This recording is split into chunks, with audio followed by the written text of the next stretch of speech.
98 Not Out, sponsored by Shepherd Neame, proud supporters of cricket in Essex. Okay, it's a great privilege and an honour to welcome to 98 Not Out, all the way from Sydney, Australia, in his special room that's specially designed to look like a hotel. We have got Mr. Shane Watson online. How are you, mate? I'm great. It's it looks a fair bit like a hotel room because it is. Good guess. Well, I guess you must spend so much time in hotels. It's kind of like, you've got to have that look, haven't you? Yeah, well, that's right. Yeah, I've spent a lot of time in hotels over the last 20 years or so, and this is a different experience though, to be sort of the quarantine. Gosh, how am I, like 10 days into proper lockdown in my hotel room? So it's a different experience compared to sort of being on a cricket tour where you can get out and have a bit of fun. So Yeah, it's a little bit different experience, but it's how the world is and what we need to do. Yeah, I mean, there's been a lot of headlines about cricketers and their experiences in quarantine. How tough is it? Look, I've got plenty of things on the go, so my time's going very fast. The Golf Masters, about to start. State of Origin, which is a big thing here in Australia, and as a Queenslander, it's a big thing. So that's sort of every Wednesday, the last 2 Wednesdays. So there's plenty to, plus other things now that life after cricket has started. So there's plenty of things to be able to get into. But yeah, it's more so just it's a long, like 2 weeks is a pretty long time just to be stuck in your hotel room, not be able to get out. But as I said, that's okay. It's what we have to do in this, this new ever-evolving world. Do you want to get out? It is literally complete lockdown, is it, Shane? You can't get out at all. No, they haven't got a key to my room. They didn't even give us a key to our room because you're not going anywhere. You can't practice your lake skimming shots on the golf course. No, I've got my guitar here though. I've got my guitar shipped in, so I'm sweet. Plenty of guitar time. Good. So the big news is you've now announced your retirement from all forms of cricket and hot on the heels of yet another IPL campaign. How are you feeling about, has it sunk in as yet that it's all over on that front? It's sunk in now. The first sort of 3 or 4 days after I'd come to the realisation, and then probably a little bit longer than that, about 5 days of telling my teammates at Chennai and the support staffs at CSK, who've been incredibly good to me the last 3 years at the right at the back end of my career, and then I suppose getting it out, the finality of getting it out to the world as well, to know that I played my last game, and the incredibly nice things that some people have said. It was a really emotional sort of 4 or 5 days for a lot of different reasons. But now it's sunk in, and I'm super excited about the next phase of my life. one chapter of my life closes, and with my young family, being able to spend more quality time with them, but also some other things that I'm working on, have been working on for a while now, to try and smooth that transition out as much as if that's possible. Let's see. That's going to be. Go for it, Paul. So that's going to be all forms, is it, or are you going to be lured into some kind of grey cricket, or recreational cricket, as we would call it? No. Yeah, no, I'm done. I've had the last 4 years. I've absolutely loved the different sort of playing the T20 tournaments around the world, but also to keep my skills up. I've been playing club cricket, so through our summer, because the last 2 years in particular I haven't been playing the Big Bash. So to be able to keep my skills up by playing grade cricket has been one of the things I've absolutely loved. To sort of get back to where it all started for me as a 15, 16-year-old, as with these dreams in my mind about trying to play for Australia, to be able to go back to grade cricket where people are playing there only because they love it. They're certainly not doing it because they're doing it professionally and getting paid. So that's the beauty of people giving up their time when they could be doing other things to play the game that they love as much as I do. So that's been a real treat. But yeah, now that I've sort of called stumps on the 2020 stuff, now it's time to be able to give back to my family, especially during the summer. And my kids are getting older now, like they're 5 and 7. So school holidays are a really important time to be able to spend quality time with them. Yeah. The spanning of your career marks a really interesting period in cricket. So, I mean, you're finishing now with COVID and a very unusual IPL tournament, but taking it all the way back to the beginning of your professional career, it kind of spans the lifetime of IPL, Test cricket, the emergence of white ball, and you've rubbed shoulders with some absolute legends, both within your side and opponents as well. And I think from just seeing some of the tributes that have been put, I mean, there's some big names giving you, the best wishes and whatever else. It's quite amazing. Yeah, look, there's no question. I've never taken for granted how incredibly fortunate and lucky I've been throughout my life, but especially through my career. The people that I've been so fortunate to be able to play with, especially the start of my career for the first, up until I was probably 27, I was playing with, especially in one-day cricket, with some of the greatest cricketers that have ever played the game. Shane Warne and Glenn McGrath and Ricky Ponting and Matt Hayden and those guys as a starting point. But then the beautiful thing about being able to play in the IPL and these T20 franchises as well has been able to play with some incredible people as well. So like for the Sydney Thunder one year, I played with one of my heroes in a big way. I think this guy's Superman is Jacques Kallis. I played with him for the Sydney Thunder for 1 year, which was just a huge highlight. Been able to play in the IPL, being captained by Shane Warne at the Rajasthan Royals for 4 years, playing with Rahul Dravid, and the last few years as well playing with MS Dhoni, which has been a huge highlight, as well as Virat Kohli, AB de Villiers, playing with those guys. So it really is. I feel so ridiculously fortunate, and I've never taken it for granted, because it's something that I've soaked up as much as I can, talking and getting as much information as I can out of them and learning from them. And probably the one that stands out the most out of everyone is my favourite cricketer of all time. That's Viv Richards. Yeah. He was my the mentor at my team, the Pakistan Super League, Quetta Gladiators, for the last 3 years. And honestly, that has been the time that I spent there every year. It was heaven. Every day I got to wake up, go down to breakfast or hang with him, and he's probably got sick of me in the end, because I just peppered him. I had that many questions stored up throughout my whole career, my whole life, that I wanted to ask him. And it was just that, honestly. He's got such an aura about him. Crazily good. Oh, yeah. He's the coolest dude on the planet. That's what I think. Just obviously the way he played and the way he took everything on. He's just a super cool guy, and a super generous, nice guy as well. To be able to just want to give up all the information that he's got inside him, which is just a beautiful thing as well. Would you fancy all those names you just listed there, Viv seems to be the one that you're genuinely starstruck by? Oh, look, I am from a lot of them, but I suppose, Viv is, of course. He was someone just, as I was growing up, just couldn't believe how cool this dude was. No other. But then, I've been so fortunate to get to know and really, and very good mates with a few of the guys with my idols growing up, like Shane Warne and Ricky Ponting and Glenn McGrath. So in that regard, whereas Viv Richards is more just like a star at the end of my career that it's grabbed onto. Would you fancy playing against that great West Indies side from the 80s with Holding and Richards and all of that? Look, it would have been an amazing challenge. So I would have loved that, but it would have been horrible to face, just get peppered by that. But still, it would have been an amazing challenge to see how you'd fared. But with a helmet. Oh, God knows how they did it without a helmet. I've got absolutely no idea. It's madness. What looking back over your career, and this is a hard one, but what are the moments that you will treasure, and when you're old and grey and sat with your grandkids and saying to them, I did this and I was with you? What are the standout moments from your career? Again, I have been so fortunate to have a lot of incredible memories. But the probably the three that really come to mind straight away. One, the 2007 World Cup win, that I was fortunate enough to sort of play in such an incredible team. I was one of the ones who just snuck in as a number 7 sort of all rounder. That was to be able to be a part of a World Cup team and win, where we went through and the team went through undefeated, was phenomenal. And that was the second World Cup in a row that the Aussies had done that.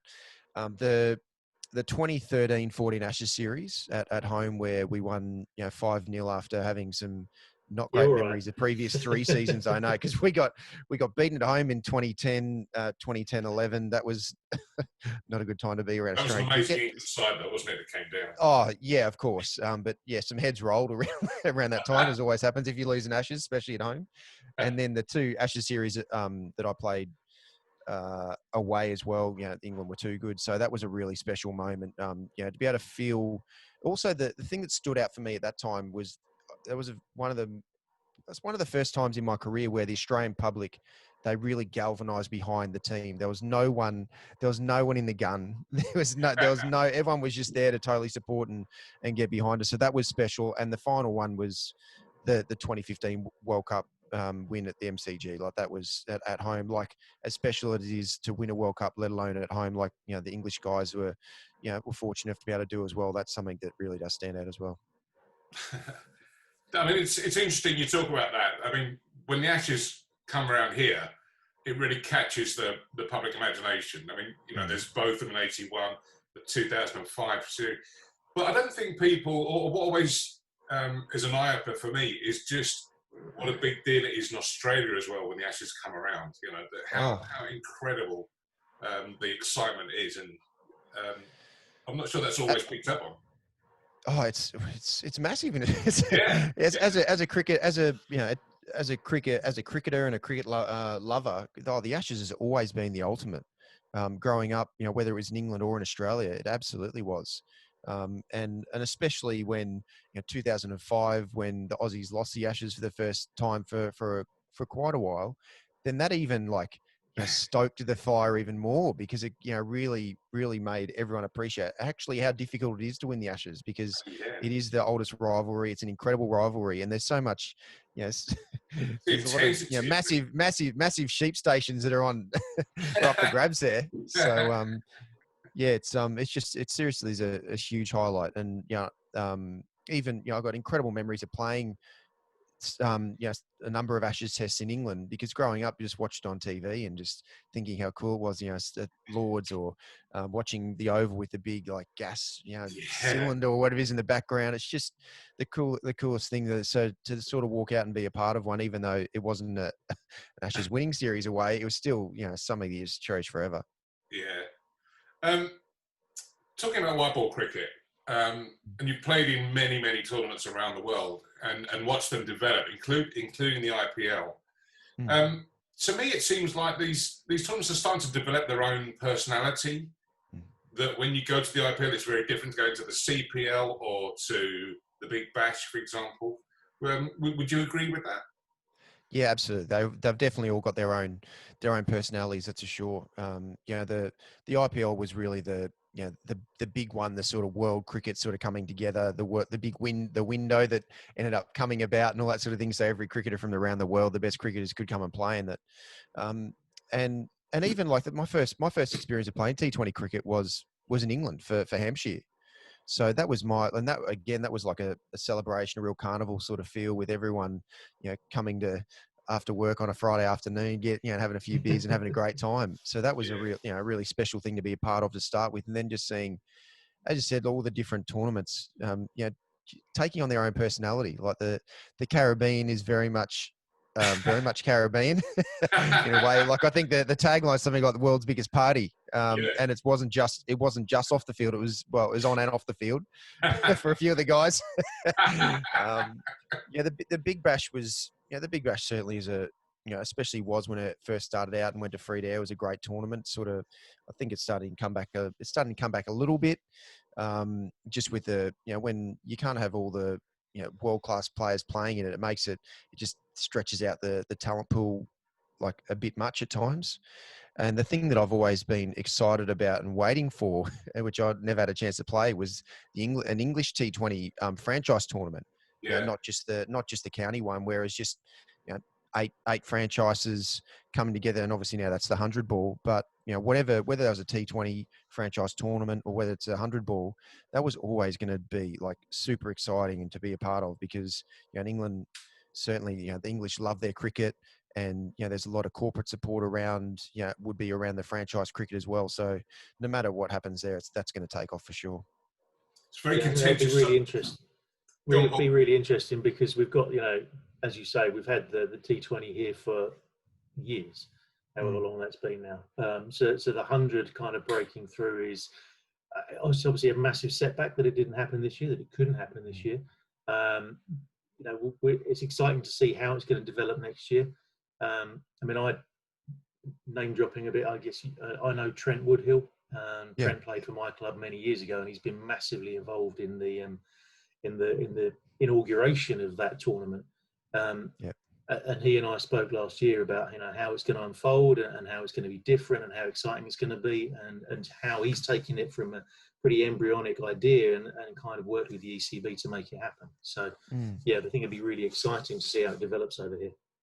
Yeah, like no matter whatever franchise tournament was, whether it's a reincarnated game like the 100 ball is, or whether it was a T20 tournament, as soon as it sort of condensed the talent pool, and it sort of went to like only the major cities and the biggest grounds, I suppose, and just brought everyone in, along for the ride, it was always going to do incredibly well.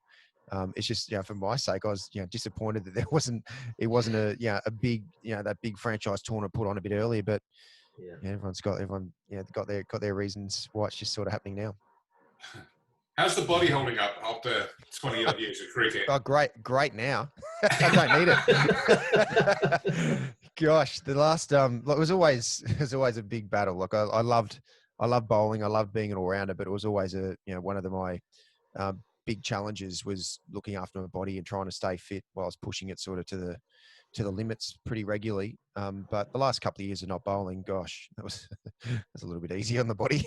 But even then, it was still a little bit challenging at times. But look, everyone's got their own little sort of like Achilles heel in a way that you've got to keep working on. And that was one of my biggest challenges to sort of stay on top on. But now, I actually feel like I'm 39 now, and I'm finishing up and I feel very fortunate that without too many sort of like, real aches and pains, because most of my injuries were either stress fractures in my back from bowling or soft tissue like calf and hamstring injuries, and pretty mild ones like mainly grade 1 strains. Whereas, some guys who had like bad knee injuries and bad shoulder injuries and ankle injuries and that, the other ones that sort of continue on after they finish. So I feel very fortunate in that regard that the injuries that I did have, put me out of action, but it wasn't the sort of real big ones that could have like a lot of long-term damage.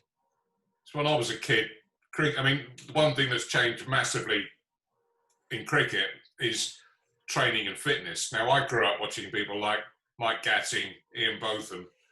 I couldn't imagine those guys doing a 10K run, watching what they're eating, and let alone the beers.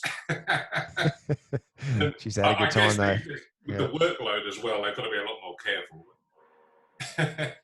Yeah, but the thing is, these guys played so much. They were super cricket fit. Like I know, spending some time with Beefy at times, throughout my career, he played a hell of a lot of cricket. Like I know, he certainly had a great time off the field as well. But on the field, like he played so much. Like you talk about, he'd play a test match and he'd bowl obviously the overs that he did. As a frontline bowler, and then he'd travel like that night and go and play a county game and do that like regularly. Yeah. So, their bodies in the end, as it should be, they're built to play cricket.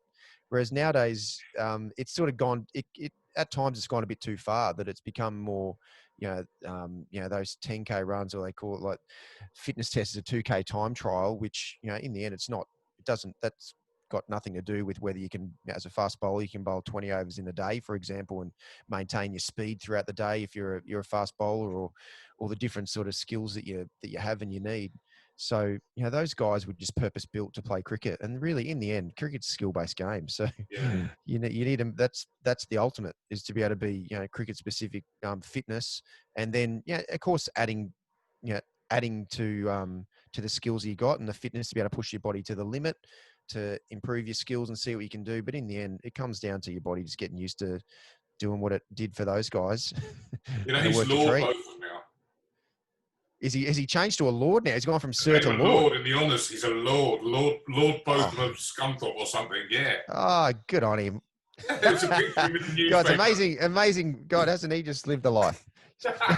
smashed him everywhere in his batting, knocked everyone over. Gosh, had a great time off the field as well, and obviously did some great things, amazing things with his charity, and now's a Sir and a Lord. Yeah. As he should be. Good on him. So you talked about being busy after cricket, and it looks like you've got a few projects on the go. There's Let's Activate, which you started in 2017 for the kids. How's that? What's the story there? Well, Let's Activate is not activating at the moment. Oh, okay. Oh, whoops. That was sort of put on the back burner a little bit while I was playing. But the things that two things that I've really got into, because I've been able to do it while I've been on tour as well. One has been it's called Beyond Performance, which is a mental skills business, which I've been over the last sort of 4 or 5 years.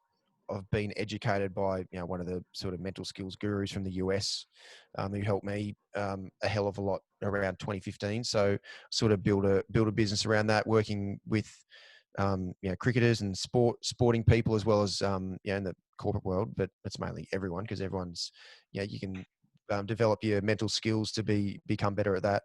But the other one and most recent one is T20 Stars, which I'm loving every second of it. Prolific. To be able to interview for my podcast, Lessons Learned with the Greats, to be able to interview, some of all my heroes, like Viv Richards was my first podcast episode. While I pinned him down. I pinned him down during the PSL to interview him, and in the end, all I'm doing, that whole podcast is really all about trying to get the information that I would have dreamed of being able to know from as a 15-year-old from all of these great players. And I just feel so fortunate that I've been able to learn from them, and I can sort of connect in to be able to draw that information out that I would have loved to have known.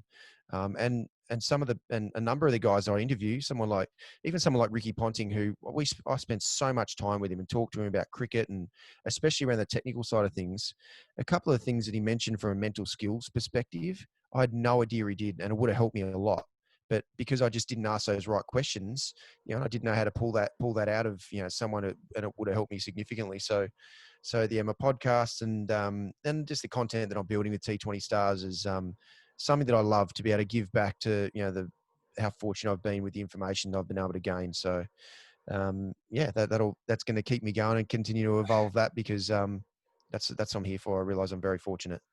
I was going to mention that earlier, Shane, because when you said about fitness and how that's kind of evolved over the years, over the generations almost.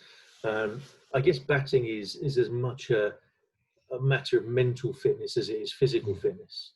If we look back at some of the kind of the high profile players that have either retired from the game or certainly taken time out from the game, they've, because of mental issues, or not mental issues, because that always has connotations, but they've typically been batsmen rather than bowlers.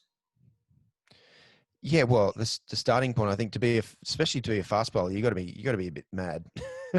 push your bodies like that all the time, especially if it's bloody hot and the wicket's flat and you just got to keep going. You got to be a bit crazy, right? Which is a good thing, and that's what I loved. But from a batting point of view, there's no question. Batting's definitely more of a, of course it's a technical game, but batting, I'd say, is much more of a mental game compared to bowling.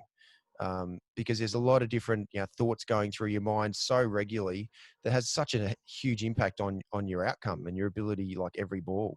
So, and that's the one thing that I wish I educated myself earlier in my career, because there's no doubt I made so many mental errors. It wasn't the technical outcome was the thing that I always looked at, and the one thing that coaches always looked at with me, but never ever did dig into where my mind was at at that moment in time, and the lead up to it, and understanding how powerful really simple mental skills and defining those are on everyone's ability to be able to perform as consistently as you can. So that's a reason why I love this the Beyond Performance that I've set up, because the last couple of years as well I've been able to with the players that I've been playing with, to be able to help educate them on the information I've been so fortunate to be able to gain over the last 4 or 5 years. Because cricket, and especially batting more than anything, it's a huge mental game. And if you don't, I never knew the skills around and the techniques around how to be able to, probably as simple as get out of my own way. Get out of my own way so I could actually access the skills that are inside me, instead of just getting in my way and sort of not allowing the skills that I had inside me to be able to come to the force as consistently as I would have liked. fast bowling's changed quite a lot over the last few years. When I think back to watching Lillian Tomo and Mikey Holding, these huge long run-ups, hitting the wicket and hitting the delivery stride, really aggressively, huge follow-throughs and all the rest of it. But then you look at something like Jofra Archer in the modern day, where it's a much more, I guess, efficient action. He's almost languid in sort of coming up. You never quite know what's going to come out of his hand. And then next thing you know, there's a 90-mile-an-hour ball whizzing past your eyeballs. Which may or may not have bounced. Hopefully he bounced. Jeez, you know what that? Yeah, look, Jofra's a freak of nature as well. Like what he's got is something like that doesn't come along very often at all. Like to be able to just like sort of cruise in like he does, and it's like a catapult over his front leg is something absolutely super special, and that doesn't come along that often. But someone like I suppose Glenn McGrath, even though he had a longer run up, he was very like. He could have bowled with sand shoes on, just about. Like he was that sort of like, pretty gentle at the crease. But whereas someone like Brett Lee, he had like these like extra long spikes on to be able to have more of a braking force to make sure that he did have that catapult over his front leg. So there's a bit more force going through. Frame of Brett in his delivery action is his whole body is kind of bent. His front leg is so straight, but angled almost. It's, no wonder why his ankle had a few problems with his ankle because that force had to go somewhere. Jeez, but look, there's and also with the way cricket's gone as well, with over rates being, everyone being all over rates a lot more. So guys have sort of shortened their run ups, a bit more in general, just to be a bit more efficient. With the time between overs and fines and captains being suspended and all that sort of thing now as well. Did you watch I'm sure you did, the test, which was following the Australian team around? What did you make of that? Look, I only watched probably about 4 episodes to start with. And I suppose the thing that probably stood out to me the most, and it's a great thing for the people who are on the outside because they get to really see what's happening on the inner sanctum, what's going on in there. But for me, like how I was sort of brought up and playing in the Aussie team and that, I wouldn't have been comfortable at all with that sort of inside, well, a camera being there everywhere and everything that you did. Because, my thoughts were like, you are exposed every time you go out into the middle. Of course, you are. You're exposed to the wolves in a way, especially if you're playing an Ashes series. You're exposed to the wolves with the English public, but also the Australian public if you make mistakes. So to then bring that in, like a camera into the change room, if you've got out and seeing, those times where you find, like for me, I found that as a sort of safe place. That was actually like pretty confronting for me, but good on the guys. Like everything's sort of, the world's evolved. The media, social, like the media in general's evolved, and everyone wants to be able to, get like inside and get that connection. So we continue to build the game of cricket. But from my perspective, I know what I grew up with. For the guys who I play with, they would have never allowed that access. Do you fancy going on to a media career now, being a commentator or pundit, whatever? Look, I'm not sure. Like, I think more than anything, I want to help, as in like be there on the ground to be able to help people, and help people as much as I can from all the incredibly fortunate experiences I've had. So I'd probably go down more the coaching route in that regard. Of course, if an opportunity came up to sort of be a commentator here and there, but it's certainly where my mind's at right now. It wouldn't be the first thing I go down. I'd more so go down the route of being on the ground, trying to help people as much as I possibly can. Before we let you go, just thoughts on this IPL. Obviously, no crowds, but I still think it was an outstanding tournament. Some of the cricket that we saw, just the fielding, some of the catching, some of the six hitting that was going on. What were your thoughts being part of it? What were your reflections? Yeah, it was still a brilliant tournament, and the BCCI and the IPL governing council, they did a phenomenal job to be able to be able to get it to the stage that it was in, you know, in a biosecurity bubble, and to just even to be able to create an atmosphere, something so simple of having ground noise, like Yeah. even through the PA system of the ground. Gosh, that just provided like a great atmosphere. Even though, yeah, you don't have the real energy of the crowd, but gosh, that made a big difference. Instead of it being like it is when I was playing club cricket, like you can hear like a dog barking, or you know, one person yelling out, or the noise, you know, the noise of a shot sort of hitting the ball, like echoing around the ground. So, Okay, yeah. so they did that. They did that amazingly well, just to create a bit of atmosphere. And in the end, like the world-class players are always, no matter what, whether there's atmosphere or not, you know, when guys are up against each other and it's, you know, it's you or them, you know, there's always going to be high quality cricket. And, you know, so many close games like that double super over, and then a super over in the game before as a double header, on that day is just, yeah, it was so much great cricket. And as you said, like some of the catches, you know, some of the batting as well was, yeah, continues just to get better. Like some of these young guys are coming through are seriously like freakish talents. Yeah. Nicholas Pooran, who I'm not sure if you guys, well, he's been around a little bit, far out. Some of the things that he's able to do from ball one as a batter is seriously outrageous. Yeah. Field as And well. then, yeah, exactly. And then for Mumbai Indians to win, look, in the end, they had no weaknesses in their team. It's as simple as that. You know, it's just it was a perfect storm for them. They've got a great core to their group, and then a couple of people who've come in over the last couple of years have really stepped up and have done incredibly well. So they were, yeah, they were always a great chance of winning because there was no weaknesses. Normally, normally most teams have maybe got one or two little sort of weaknesses that they sort of can, you know, plug holes, but no, not Mumbai Indians. Yeah, they were very good. And you're heading into the Aussie summer now, and it looks like there's a bit like with England last year. When we got going, it was pretty full on. And I think the program for Australian cricket, international cricket through the summer, is looking pretty good as well. And maybe crowds at the MCG on Boxing Day. Yeah, they're saying, what is it, 20,000 or 30,000 or some of the MCG. And yeah, so crowds even for the State of Origin was recent. Even last night in Sydney was 40,000. So hopefully the grounds open up and things continue to stay in a good place from the COVID situation. So there's no more, you know, lockdowns and that sort of thing. So crowds can gradually sort of get back out there to be able to provide a bit more normality with the cricketers. Because it's certainly not, you know, normal to be isolated from the world as much as going from bubble to bubble, because that provides, you know, different challenges, like, you know, mental challenges away from the ground.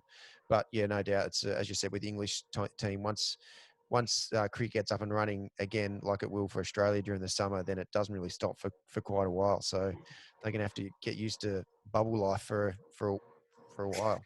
Yeah. Oof. Yeah. So you mentioned your guitar.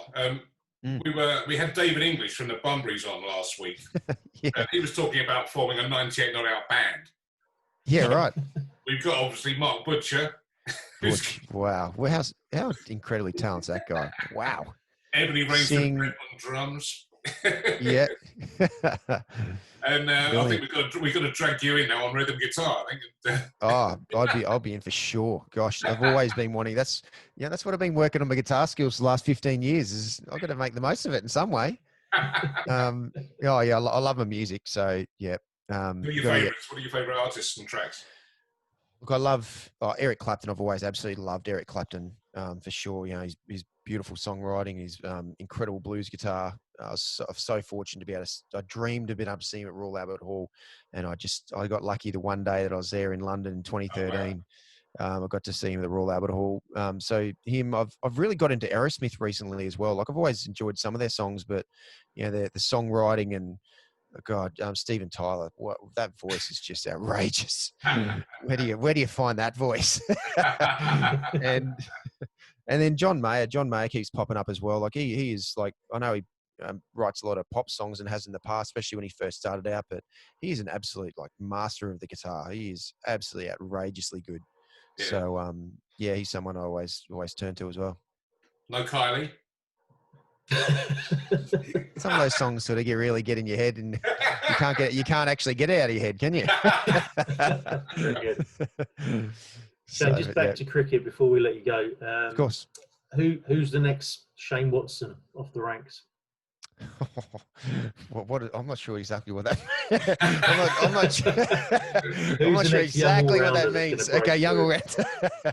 all-rounder. Look, there's look, Marcus Stoinis. He's 31. He wouldn't say young, but he's an incredibly skillful all-rounder, and he showed that during the IPL, the opportunities that he got. Mitch Marsh he's still got a lot of like great cricket in front of him. I don't think we still haven't seen the consistently the best of him. He's incredibly skillful. But the one that's at the moment who's a huge standout is Cameron Green, a young guy. He's 21, who's comes from Perth, and he scored like a lot of runs in the last couple of years. He's had stress fractures in his back, so he hasn't bowled a lot. But he's as tall as Mitch Stark, I think, around about Mitch Stark's height.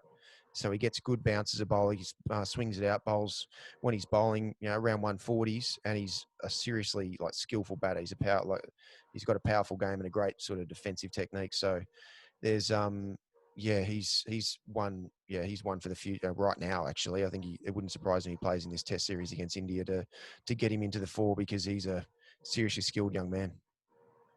So, old school Aussie cricketers, David Boone, drinking the cans of VB on the way up to England. And then you got the new breed of Stoinis and Zamps sitting in the hotel room making coffee. Oh, what's wrong with making coffee in a hotel room? That's what gets me. That's what's got me by in the last 3 months is my AeroPress coffee and the hand grinder. Zamps has played at Paul's club Brentwood when he came over to England a couple of years back. He's been very complimentary about it as well, how it got him kind of got his head right, I think, in many respects, and then got him back into the one day side. Zamps, I love Zamps. He's different and quirky, which I absolutely love. He's not your sort of like pigeonholed sort of cricketer. He's got his own thoughts and his own way of living and that, and it's super cool. I absolutely love it. Rocking a mullet as well. Loves a mullet. Yeah, that's right. He just wants to do things and be different and do things different and look different. I love it. Socks and sandals. Yeah, that's it. And Sidler's going. Yeah. You see Paul's got a Peter Siddle shirt up on his wall. And he's having a great time at Essex these days. Yeah, Sid's still going. Gosh, yeah, he's seriously skillful, especially like the English conditions and when there's a little bit in the wicket. Like his pace is down, compared to was when he's at his absolute peak. But still, when there's something a little bit there for him, obviously he's so accurate and he charges in all day. He'll bowl. He'll just do it over and over again. He still absolutely loves it. So yeah, he's what an asset for a county team. Goodness me. Listen, we could go on all night, but I know in that hotel room you've got plenty of things to be getting on with. So much. I've got so much to do. We won't take any more of your time. We're so pleased and honoured to have you on. And we're going to be watching what you're doing, and we wish you well. And congratulations on an absolutely fantastic career, and many thanks for all the entertainment you've given us. Even if we've been on the receiving end of it a few times. only a couple of times. But no, I appreciate it. It's great to talk to you guys. Yeah, Darren and Paul, I appreciate it. Great to chat. Excellent. Thank you, Shane. Pleasure.